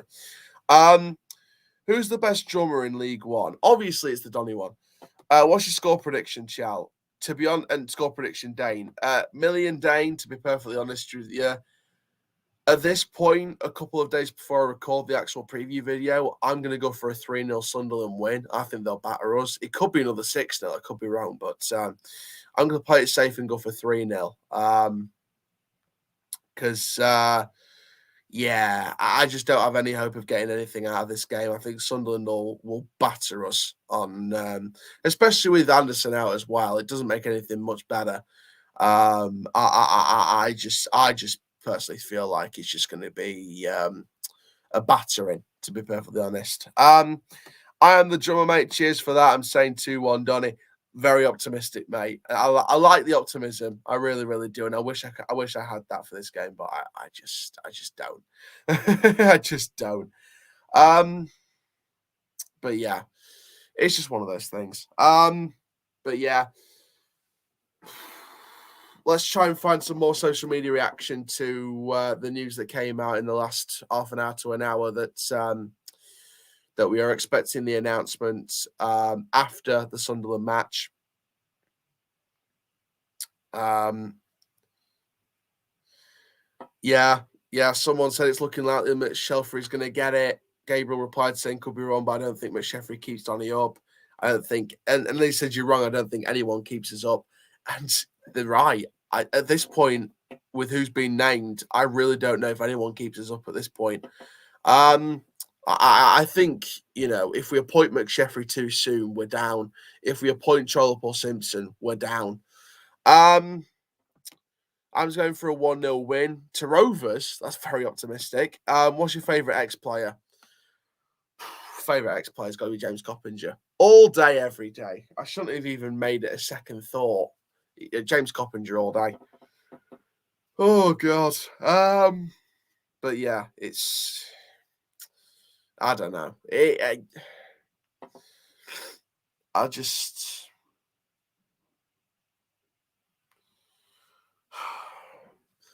Sometimes I just don't know. Sometimes I just don't know how to handle what the club does sometimes, but sometimes I like the decisions, sometimes I hate them. And this, if we appoint Trollope or McSheffrey too soon, then it could be another decision that I hate. Who do you want challenging in an ideal world? In an ideal world, I would love someone like a Neil Lennon or someone like a Pete Wild from Halifax Town, someone that could do a decent job and could actually have a chance of building something for the future and actually prove on it on a budget. Someone like a Pete Wild from Halifax Town, give him the step up to the Football League and he could take that and run with it. But there we go. If we could afford him, I'd like Neil Warnock, but there was no chance we could afford him. Our legend, obviously, James Coppinger, our legend. Our legendary 26. I mean, I wonder what Coppinger's making of all this. What does he make of the possible appointment? We're hearing that decision's, close. But are we looking here at, an appointment that no one's going to get behind? Someone put on Twitter here, can't wait for the announcement of Gary McSheffrey, followed by the hunt for director of football to support him now in the hope of pacifying the fan base. This really won't get the positive reaction both the team and the new manager desperately needs. And then someone actually replied to that saying, I think he'll get the players motivated. Wouldn't it be funny though if he comes in and works wonders with us? Be lovely to shut some of the owners up. Agree with the ambition statement some are making of 140 applicants to narrow it down to them 3 is poor. You got to agree with that. I think everyone, Baldwin in, Baldwin out, whoever side they're on, could agree with that. If we've narrowed it down to those 3, it's absolutely shocking that we've narrowed it down to those 3 out of hundreds of applicants. It's a joke. It's a real joke. We need him back, in my opinion. Gutted he hung up his boots. We should make him a statue. I was at the supporters meeting, I think, a few months ago. I think it was a few months ago. I was at the supporters meeting. The owners came out and said Coppinger is adamant he doesn't want a statue. But I think there was talk at the supporters meeting. There were after talks about how James Coppinger stand at some point. So fingers crossed those plans go ahead, because it'd be something nice to to put some nice sentimental back in the club. But there we go. Sometimes I don't know. I just don't know what's happening at the moment. This is the first situation where I'm like, I don't exactly know what's going on right now. I would stay tuned on the channel, because I have tried getting in contact with some people to make some really lovely content. I have reached out to the officers of a 1966 World Cup player on the other side of the match. I'm going to say who it is, but I've approached the officers for an interview, so they hopefully should get back in the new year. So fingers crossed, toes crossed, everything crossed. That all goes ahead next year, which will be a very exciting project for me to film if it goes ahead.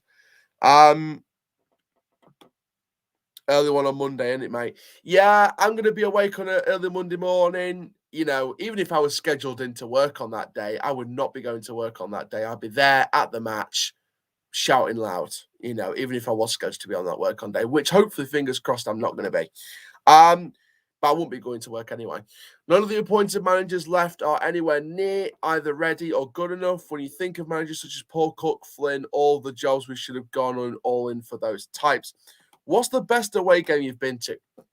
Griffin Park. Griffin Park 2013. That final goal, Coppinger putting it in the back of the net. Mate, you couldn't come close to that feeling. You really couldn't come close to that feeling when it went in. It was just amazing. Amazing.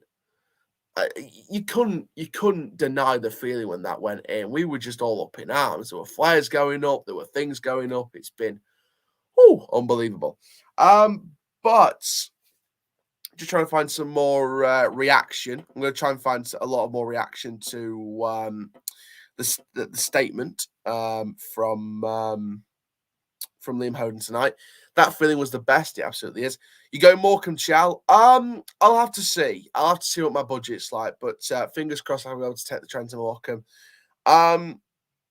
Let's have a look at some of the more reaction to Liam Hoden's post. Scenes, absolute fire, mate. It'll be an absolute joke if 130 to 140 applicants apply for the job and not one was a better option than McSheffrey, who has never managed the club before and has tried to keep us up. If it is him, we'll be looking for a new manager in less than a year's time. And you have to agree, the job for McSheffrey is just way too soon. Dragged out process to give the man who didn't want the job in the first place. Not against Gary McSheffrey at all, but we needed fresh ideas, a fresh set of eyes, experience with a huge set of contacts. All this time to give the interim the job anyway. So who was the household names? Exactly. I'd be questioning who they actually were.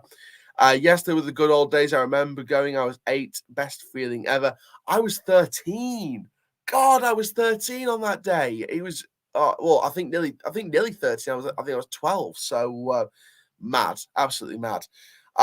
Try get him on the main man, Liam. It'd be nice to get Liam on the channel. Absolutely. You see United Stand and Arsenal Fan TV getting Fabrizio Romano. Why not get Liam on the channel? But overall, yeah.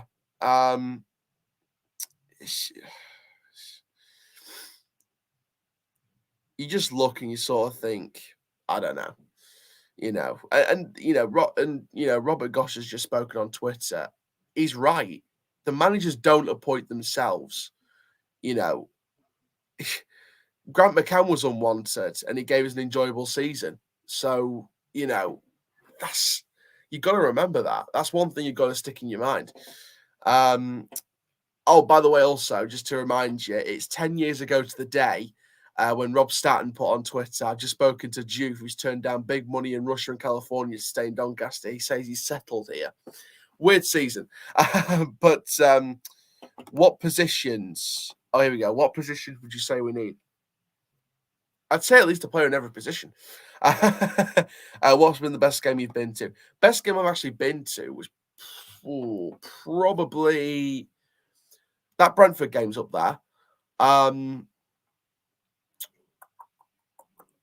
I didn't get to Wembley for 08. I watched that one on the telly because I couldn't get to Wembley on that day. But I think for sentimental reasons, the best game at Bellevue was the best game overall. Sorry, was probably the last game at Bellevue, the 1-0 win over Nottingham Forest, because of the history behind that and learning all about the history as I grew up. So for me, that's the game I'll always remember because that was one of the sort of first couple of years that I became a fan as well. You see Marquis Links, Chow would give my right arm to get him back. But again, if he's scoring records like it was at Portsmouth, do we want him back? Do we want the Marquis back from Rovers times? Do we want the Portsmouth Marquis that didn't fit the system? Will he fit the new manager system? I don't know. Mine was Plymouth this season. Yeah, that was an interesting one. In terms of what positions, then in more detail, sorry, Tyler, what we need in January, I would probably go out on a limb and say we need, if Dahlberg's going back in January, we need a goalkeeper. If Smith's going back, we need a centre midfielder. We need a winger. We need at least 2 strikers. We need a number 10. We might need even 2 wingers. We need a left back. And we're probably going to need another right back as well if Seaman's still out. So that would be the direction that I would go in. I think we'd need at least 9 or 10 signings. and that's a joke. That's a joke that we need 9 or 10 signings in January because of how rubbish this season's been. All the players we will get on will be loaned 100%. Well, Free Press came out and said they're after several permanents and a pair of loans. How true that is, we don't know. What away games have you been to this season, Chal? I was going to go to Lincoln. But that got cancelled because of the COVID cases. So I do still have my ticket for that. So I will be at Sincil Bank this season. The other away games I haven't really been to. The other away games I couldn't get to. So I watched the games myself. One of those little whatsits that you put what do you call it? I can't remember what you call it. Is it Fire Sticks? Something like that. I got the chance to watch them on there, which was nice. So I got to watch them on there for a bit. But yeah, Scunthorpe, Papa John's Trophy, that's the one. That's another one. But I don't really count Papa John's Trophy, even though keeper, 2 midfielders, 2 wingers, 2 strikers, essential. Then a fullback each would be nice. Yeah, that'd be the transfer policy I'd go for in January. If we only get one of those positions, I'll be fuming. What about Scunthorpe with that guy who went up to the... Oh, that was brilliant. Same, I'm going to go Lincoln away if anyone sells their tickets. Yeah. I personally won't be selling my ticket. I've got mine, but I really hope you do get a ticket. Up the massive Chal, yeah. Hello, Ted. I'm guessing you've probably seen what's been said tonight. The fact that we're now not going to make an appointment until after Sunderland, or announce an appointment and sign the contracts till after Sunderland, even though it was said before that we were going to appoint before Sunderland. So I'm guessing you've probably seen that. What's your thoughts on it? Comment down below, mate. Didn't manage to get a ticket for that game. I'm gutted. I can understand. I really can. It's just... Oh, wow. So government confirms £1 million matched funding secure for the community purchase of Gig Lane. That's brilliant. Oh, that's brilliant. I like that. I like that the community now own Gig Lane, which is fantastic. I'm going to try and get in touch with some more Rovers fans, see if they want to come on the stream before we end.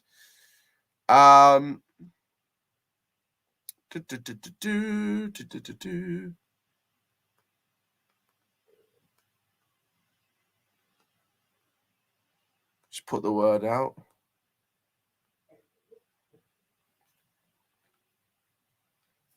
Just put the word out to a few people.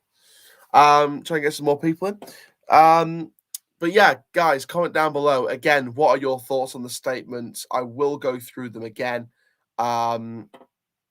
Literally right now. So Liam Hoden has come out and said tonight that there's a distinct possibility that paperwork will not be completed until after the weekend. The club are very, very likely to make an announcement until contracts are signed, and we're hearing it's exceptionally likely that Rose will be confirming anything today, but they're pretty close to a decision. So that's what we've heard tonight. Comment down below what you think about that. Predictions for Sunderland. I'm going 3-1 Donny for some reason. Mate, that's brave. That's really, really brave. I'm going to go with 3-0 Sunderland at this point. I'm just not confident at all. I'm just not confident. I don't know. It's just... oh, God. I don't know.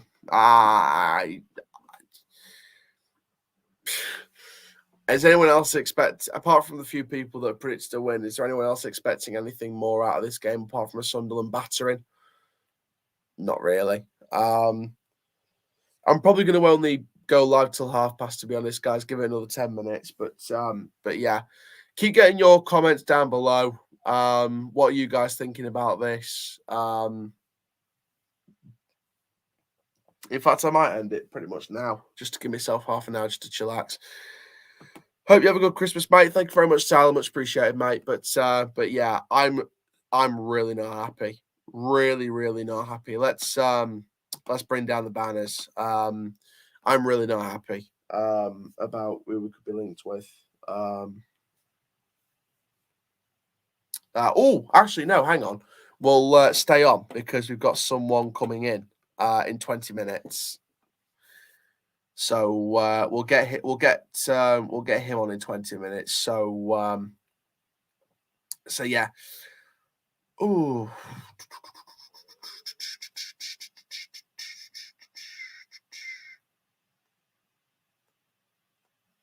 So yeah.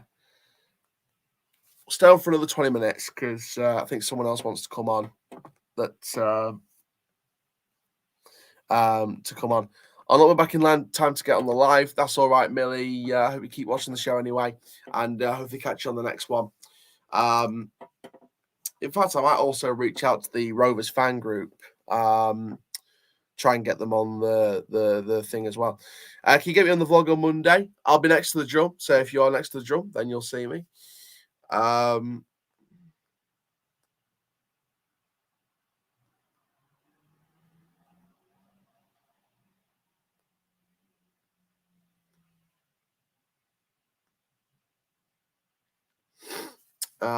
Try and reach out to some other fans as well. God, I had a cold at the start of last week. I've got better, thank God, but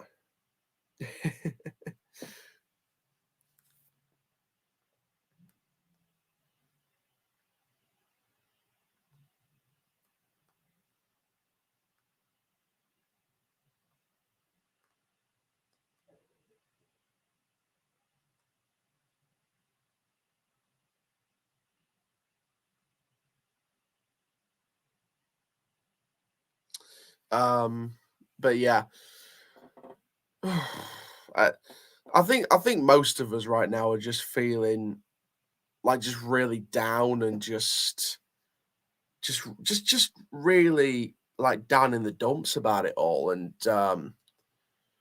we just don't feel, upbeat about it. I don't know. I just wish we could have got upbeat about it, but the names being mentioned just aren't upbeat at all. Yeah, I'll get on the next live. I'm 50-50 if I'm going to the Sunderland game due to family reasons, but if I'm going, I'll get on the vlog. Brilliant. Just think we're in a mess right now and a good manager needs to come in. I think we're in a massive mess right now. I think what's happened is, and comment down below if you agree with me or not.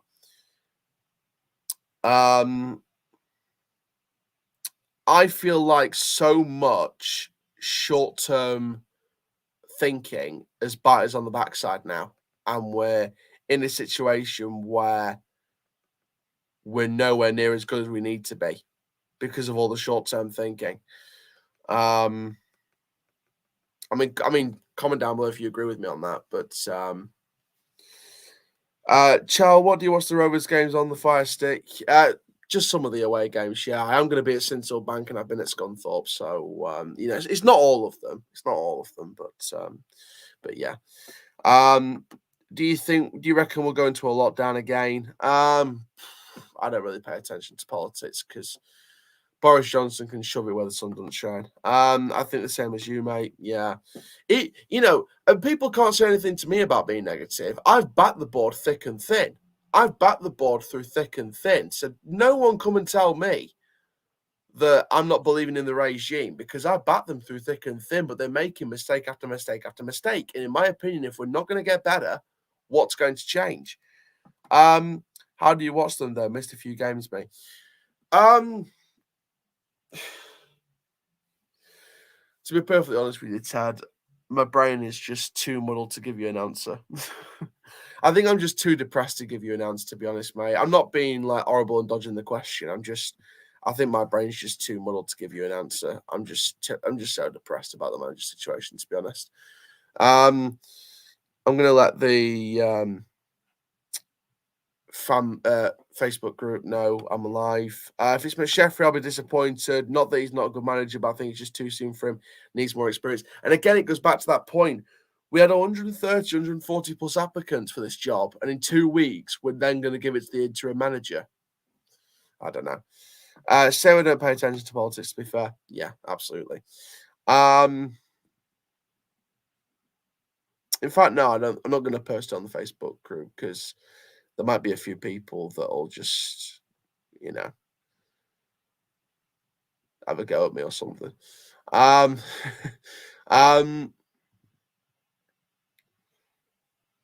But yeah, guys, honestly, what are you guys thinking? Do you feel like Trollope or Simpson or McSheffrey will change things, or do you think if we make any of those appointments, we're going down? Comment down below, because if you want me to be brutally honest, if we appoint any of those three, we're going down. It's as simple as that.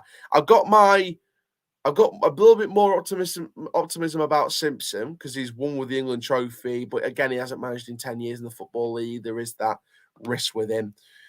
What is your best player right now? Ethan Galbraith by a country mile. Tommy Rowe's been all right at parts, although he's been decent at parts, but Galbraith's been the country mile best player. They all talk BS at Downing Street. Oh, God. It's bad when we go talking about Downing Street instead of Rovers, but there we go. It's like I said, it's just one of those situations where I'm just like, what more can I do? What more can I say? What more can I do? Like I said, it's I don't know. It's like I said, I don't know how to think. I really don't know how to think, because whatever I think, it could be it could be depressing, whatever I think. In my opinion, the best loan player, best loan player, Galbraith, permanent Alowu. I probably have to agree with that. Alowu's been our best defender, and that's one of the positives out of this season. The fact we signed him onto an 18-month contract. So, I think Alowu, that's one of the positives. That's one of the positives out of this season. We felt we've got him tied down to a longer contract. But there we go. Into the Empty Net has retweeted about the Marquise offload, saying, be foolish not to at least have the conversation. We'll score goals, knows the club in the area, won't cost a bomb. Hope our recruitment panel have put the name on the list. Maybe they have done, maybe they haven't. I might actually be back in town, so I'll try and get on the live. Fantastic. We've still got half an hour to go, so you've still got all the time in the world if you have it. So there we go. More replies about the manager. if we stay up, it won't be because of any manager. I think that's true. And then he replied saying, what will it be because of Gaz? Signing improved players in January. There'll be plenty arriving. Let's hope they are of good standards. I'd be very interested to see who comes in. Would the whole squad bar row and a couple of loanees just isn't good enough? So Huge asked to solve the problems mid-season. But maybe we need that. Maybe we do need to try and solve the problems mid-season rather than wait till the summer and be a League Two club before we actually solve the problems. We've got to, and people are saying it. We've got to go all out and go and bid for John Marquis. If he brings the goal scoring form that he brought to Rovers previously, I'll take him back in a heartbeat, because even though the money went into apparently stabilising the club or going towards youth facilities, I still believe in my hand of heart that he should have never left. But there we go.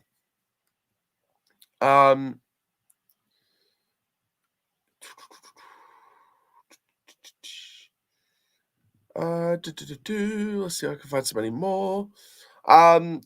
Guys, keep commenting down below. What are your thoughts on the manager situation? Who do you think we're going to appoint?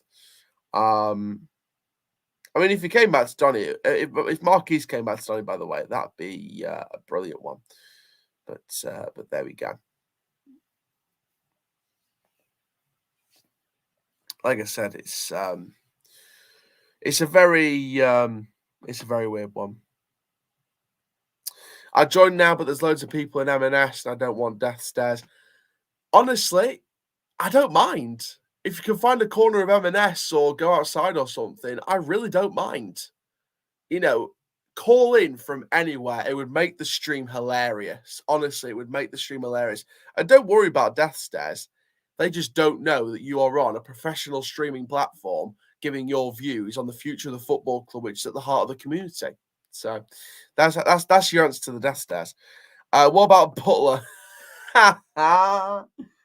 I would laugh if he actually applied, because, to be fair, the thing is with Butler, oh God, I'm so tired. I'm so sorry. The thing is with Butler, and I said it all the way throughout his tenure, he wasn't at fault during that half of the season. It was the players not playing for him. The manager tried his best. It was the players not playing for him. So the thing why it was different, and people will say, well, why is it different between Wellens and Butler? The thing is, why I looked back at Wellens and said, well, the tactics weren't good enough, when I look at Butler and said the players weren't good enough, the players brought in were, Wellens' players that he signed off to get in. So you've got to look at context. The players weren't playing for Butler because they were Darren Moore's squad. The players playing for Wellens were his players that he signed off, and the results were still not coming. So maybe it was, even though it was a weird time to sack him after a pointless competition, might have been the wrong time.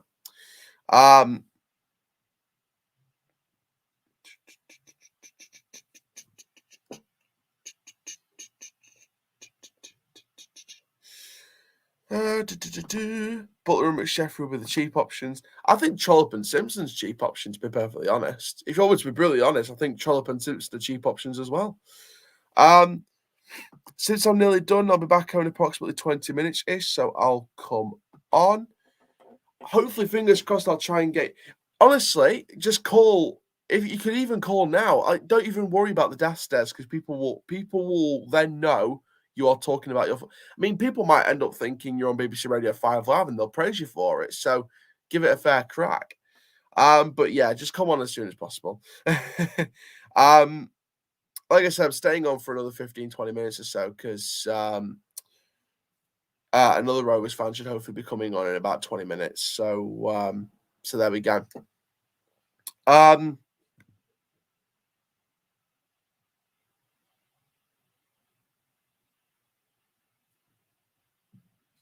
Sorry, just having a look at this.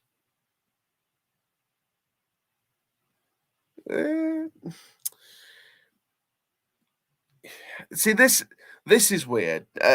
Actually, before I get onto it, do Barnsley faff about choosing managers? Let's have a look at Barnsley's past manager record. Barnsley managers.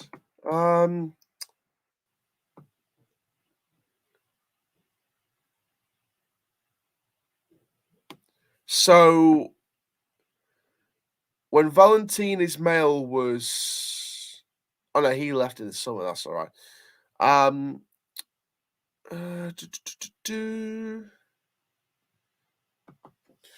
So Joseph Laumann was sacked on the 17th.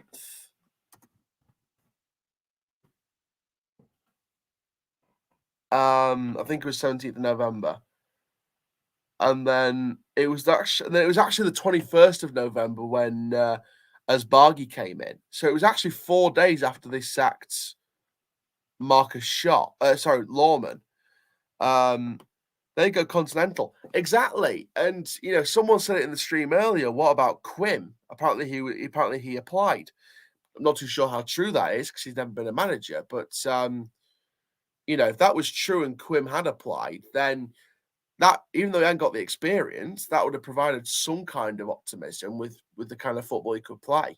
But no, I want to read this. This was quoted on the VHC forum. And we give all opinions, etc. So this was someone that put on the forum. So this is what they said. I was about to say, I can't believe the SHIT fest of fans we have on Twitter/Facebook who are banged on for relegation if we hire McSheffrey. But you know what I 100% can believe is they're a disgrace.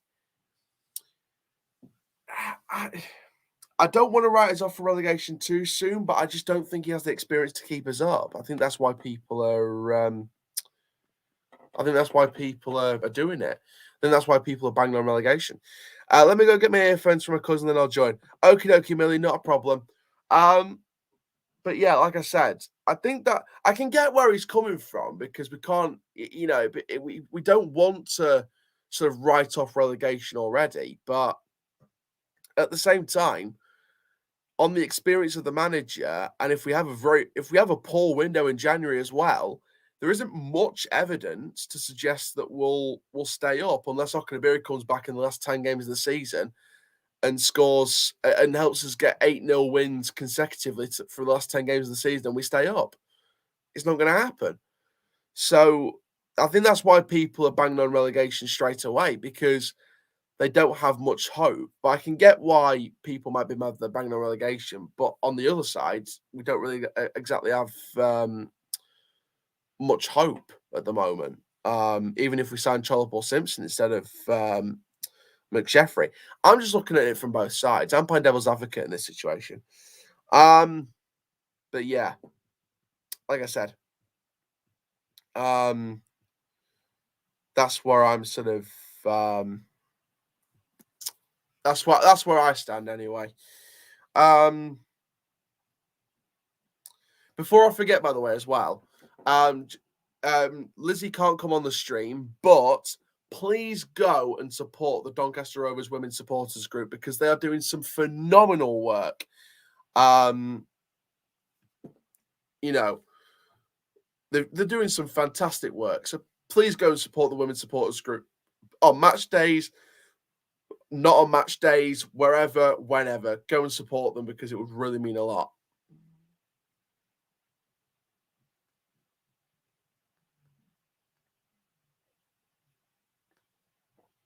Just messaging her now saying I've told her that I've plugged the supporters group.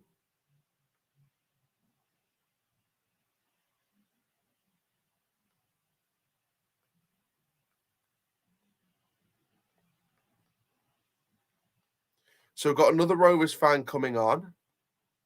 So that'll take us nicely to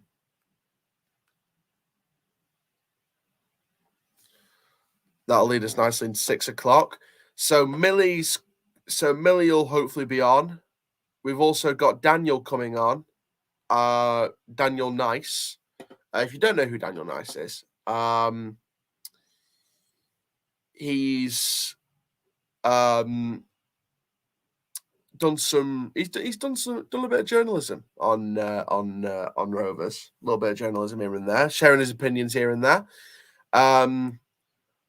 Part of the Sunderland did a Sunderland podcast for the upcoming match. Oh, news out of Coventry. Jamie Allen signed a new contract.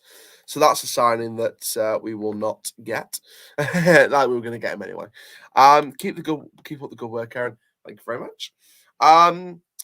Whatever the situation on the manager, I'll still be there Monday singing my flaming heart out. If I'm full of cold, if I'm well again 100%, if I'm even 50% well, I'm going to be screaming my bloody heart out on Monday. You can bet on that.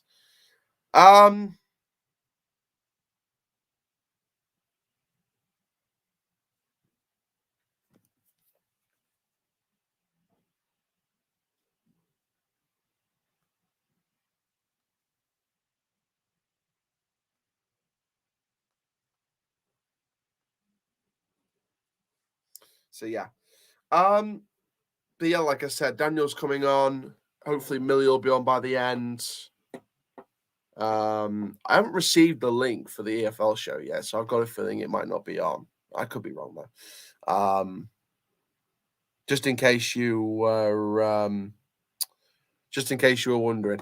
Trying to find my cousin, but I don't know where she is. I'm going to ring her and be back in a sec. No worries, Millie. Not a problem. But yeah, so we've got Daniel coming on. Millie will come on at some point, hopefully. If this runs over 6 o'clock, then I'm not going to be too bad. It's not going to be too bad.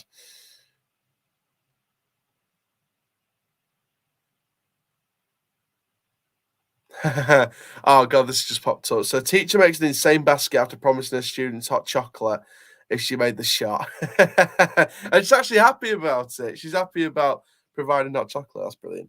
We've got Daniel on the show now. Daniel, welcome. So looks like the final three could be between Gary McSheffrey, Paul Trollope, or Paul Simpson. I mean, we've spoken about Gary on the EFL debate not too long ago with Gabriel Sutton, but on Trollope and Simpson, who haven't managed in the EFL for 10 years, I mean, to be brutally honest, what are the club thinking? Yeah, it's interesting, isn't it? I mean, obviously it's all changed again today. I think the bit I saw there's a clip of a McSheffrey interview with Football Heaven, which suggests he got a second interview. So I'm assuming he's one of the two, if that's reading between everything. So as for the other two, yeah, I mean they're slightly left field, aren't they? Really, they've both got good coaching experience, which makes me think we're probably going down this sort of director model with a head coach. Yeah. Obviously, neither of them have sort of managed in League One in the in the last few years, really. So, I mean, I would, just picking up everything after work, I would assume that it's edging towards McSheffrey myself. And I can see why they've perhaps done that if they've looked around and, no one's sort of come in, sort of a so-called big name. But yeah, it's one of those, isn't it? I mean, I think Simpson and Trollope are both sort of more realistic, sort of, as we were talking before, weren't we? Who is going to apply for it? I never thought people like McCarthy or, Paul Clement was mentioned, wasn't it, at one point, and Warnock, and I never thought any of those would sort of go for it. I thought somebody like Nigel Adkins might. But yeah, the other two are pretty similar, aren't they, in terms of their background? Yeah, it's a weird situation for me. And if it is McSheffrey, massive question from everyone. Why has it taken 2 weeks to just appoint our interim manager as a permanent manager? How come it's taken this long?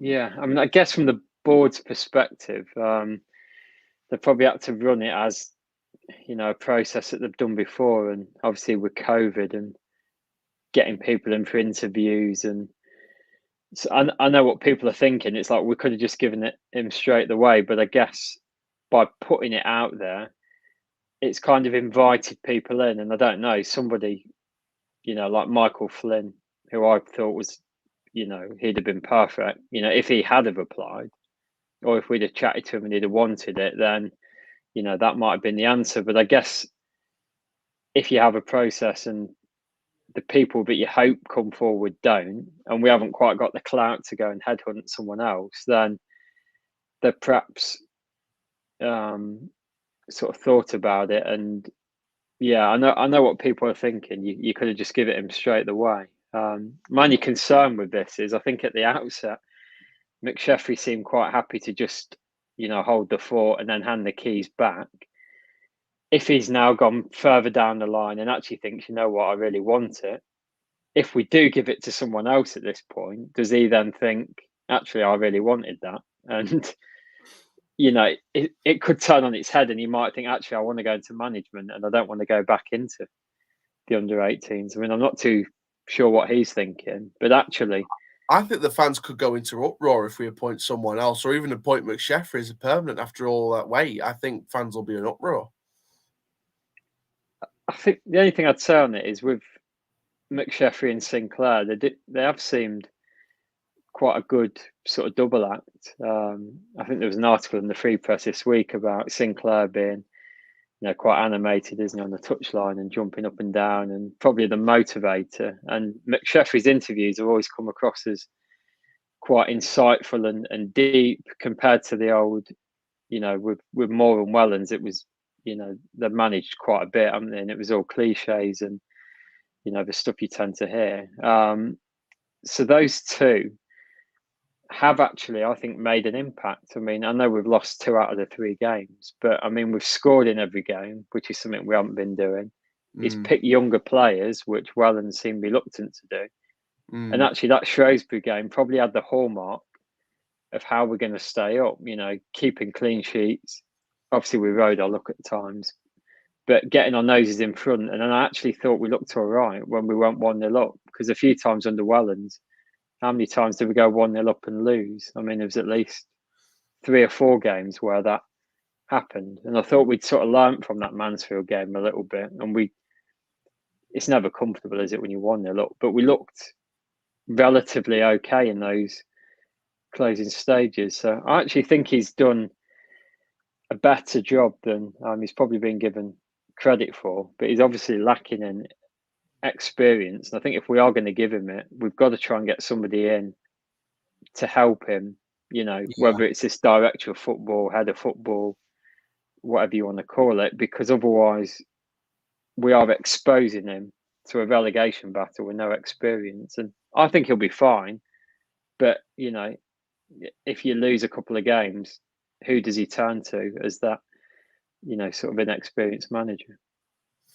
Absolutely. And if we do go down this season, especially where we were 12 months ago, even someone like me that's backed the board through thick and thin, do we have to look at the board at the end of the season if we go down to League 2 and think what's actually going on behind the scenes? I think, well, obviously we have been here in the relatively recent past, haven't we? With obviously that nightmare run where, we looked safe and ended up getting relegated. Obviously that was slightly different because Ferguson was a bit more experienced. And actually, I mean, that season we went down, I mean, we were far too good, weren't we, for League 2? And we actually made a bit of a mess up of it, really, didn't we? I mean, I think we should have won the league pretty comfortably. We bottled it to a Hartlepool that eventually got relegated anyway, so both sides end up in misery at Victoria Park. So, but we had, I mean, to have a front three of Marquis, Coppinger, Rowe. I think Andy Williams was there, wasn't he, as well? I mean, Alfie May, Matty Blair. Yeah, I mean, I don't think we're going to go down with, unless we make some signings in January, for example. What players are we going to have? Because it was quite a settled team, even though we got relegated. I mean, obviously, Kopp stayed. I think McSheffrey was there himself as a player. We had quite a good looking League 2 team. Whereas, I mean, I've seen a few games in League 2 this season. And again, the standard of that seems to be higher. I've seen Bradford and Salford and a couple of other teams who are not actually doing all that well. But again, they're decent teams. And if they're struggling in it, there's no guarantees you're going to go down. And sort of come back. I mean, we've only had 2 seasons and League Two in the last, 20 years. Obviously, we've come up straight away in both. John Ryan never relegated us to League Two, and we could be facing 2 relegations in the space of 5 years over the 8 years the current board's been in charge. Yeah, I mean, I'm always reluctant to criticise people who put their money into the club because, I mean, obviously COVID has hit everything. So, from a financial perspective, I reckon they've probably had to put quite a lot of money in just to keep it afloat because obviously we didn't have crowds for so long. Obviously, we sold Whiteman, Marquis went before that, but the costs of running a football club, for a club like us, obviously the ticket sales and season tickets are the biggest hit. We're in the Premier League, they're obviously concerned about the TV money, so behind closed doors doesn't really affect the Premier League, obviously, other than the masses of money they take on the turnstiles and stuff. But I don't know. I think it's one of them. I'd still go back to obviously Darren Moore chose to leave, and it has collapsed from there, which is not.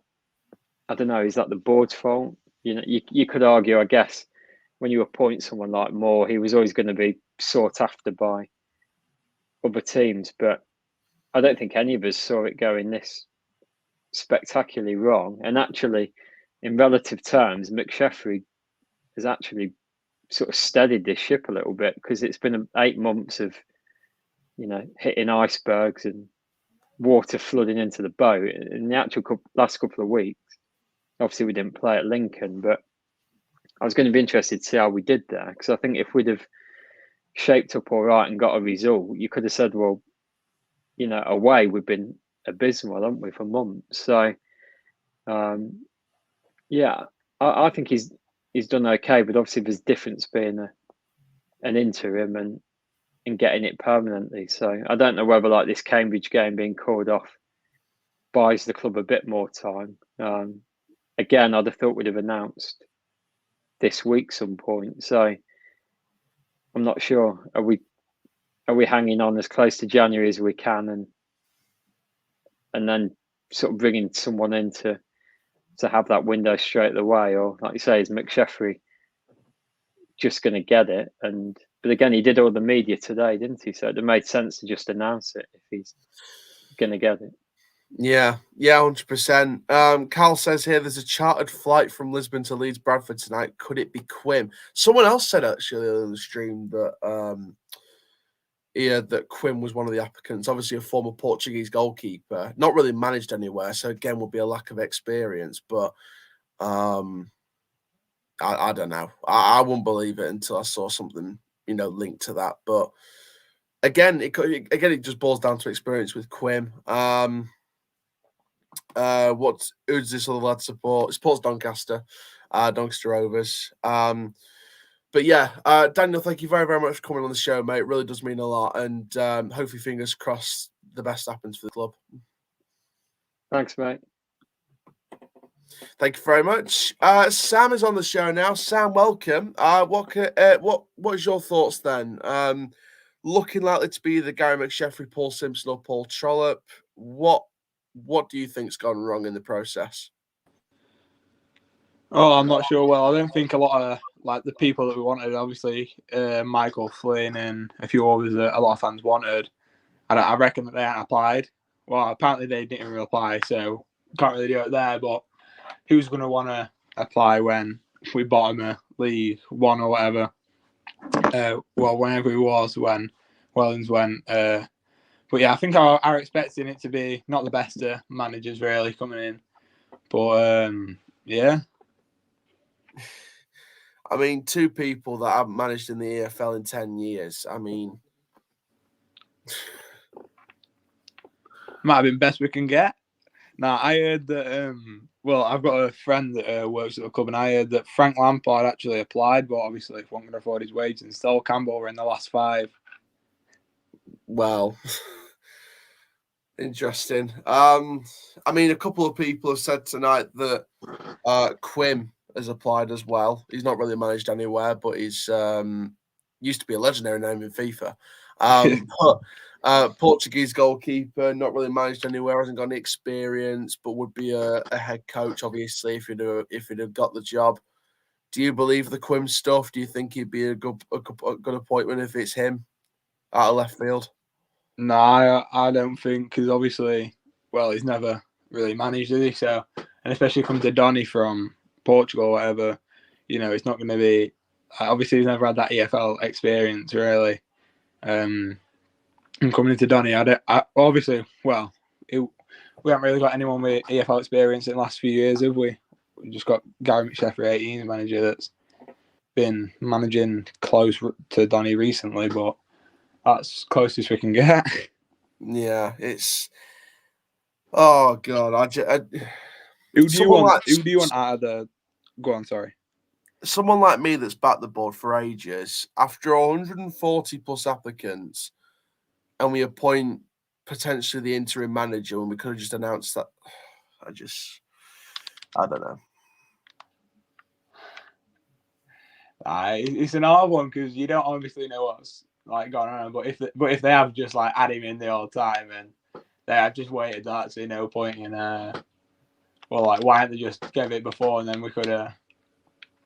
Then we could have cracked on and done that. But what I'm wondering is why. Obviously, they're just outlining targets, but why they're doing the the recruiting meetings and all that with Gary McSheffrey and whoever else were in it and that.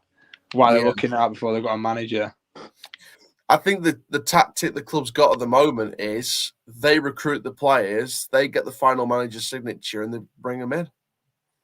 Yeah, but that's we're near Christmas. That's like buying someone some shoes and you don't even know the size. You know what I mean?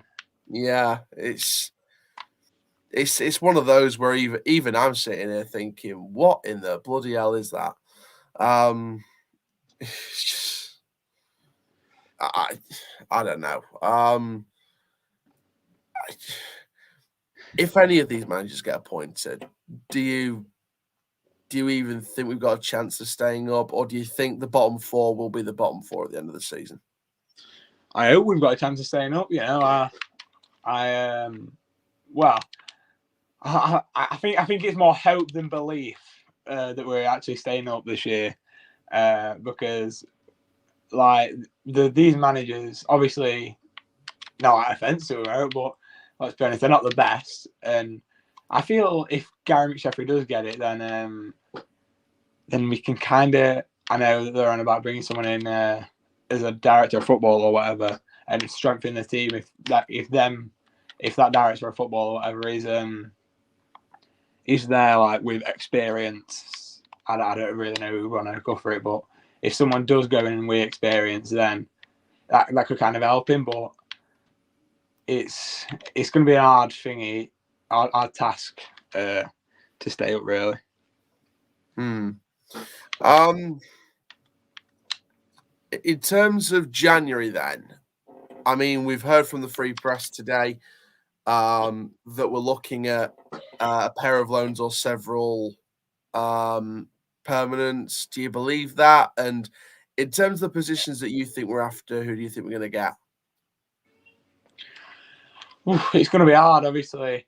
I think Ed Williams and Omar Bay wanted to go, didn't they? But now they're obviously, Wellens has gone, so will they want to leave? Or it's all weird whether we have to get people out or we have to, because a lot of injuries. Who's going to want to buy? Like John Bostock, I know a lot of people are wanting him to go, I've seen, but he's now injured for months, isn't he? So who's really going to want him? And I think Tom Anderson's out of contract in the summer. Is anyone going to try and take a price on him or wait till summer if we let him go?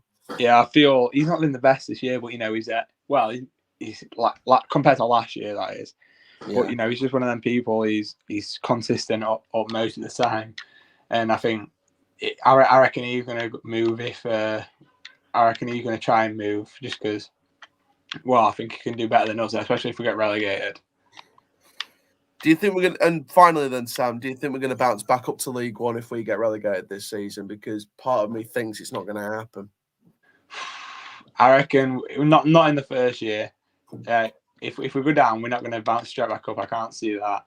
But even like the second year, I'm not even sure then. But it's gonna be a hard task, especially with not a lot of money being put in by the board.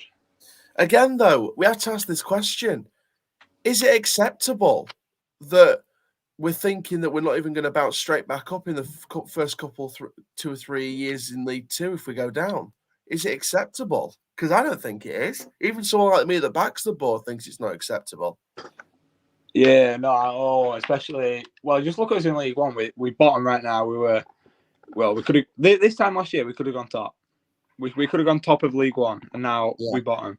Which proves our times can change. You know, obviously things didn't go right to the end of last year, and then it carried on to the start of this year.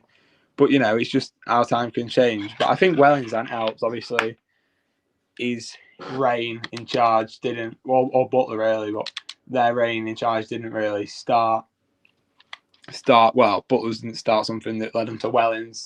We're always going to be good. But I think. Well, obviously, if the budget has kept increasing, like I think Liam Oden said that in one of his articles, I think if the budget has kept increasing and Darren Moore got to was the playoffs with him on it, and then we could have gone top with that budget, and it's kept increasing. I think it could just be some of the manager problems, you know. But then it's that question again. The board came out and said that at the Meet the Owners as well. So but then it's that question again: is it actually true? Yeah, exactly. Sam, thank you very, very much for coming on the show, mate. Much appreciated. No problem. See you later, mate. See you later. Child loving the show, man of the people. How are you getting in your FM social? Better than the real thing. I opened the season with a 5-2 win over AFC Wimbledon. Make of that what you will. But there we are, guys. Thank you very, very much for watching this live stream. Make sure you do like, comment, subscribe if you're watching this afterwards. Click the notification bell so you don't miss if you never want to miss another video. I'm going to take the banners down right now. But yeah, overall, let's just see what the rest of the season entails. Thank you very much, and I'll see you all later. Take care. Thank you.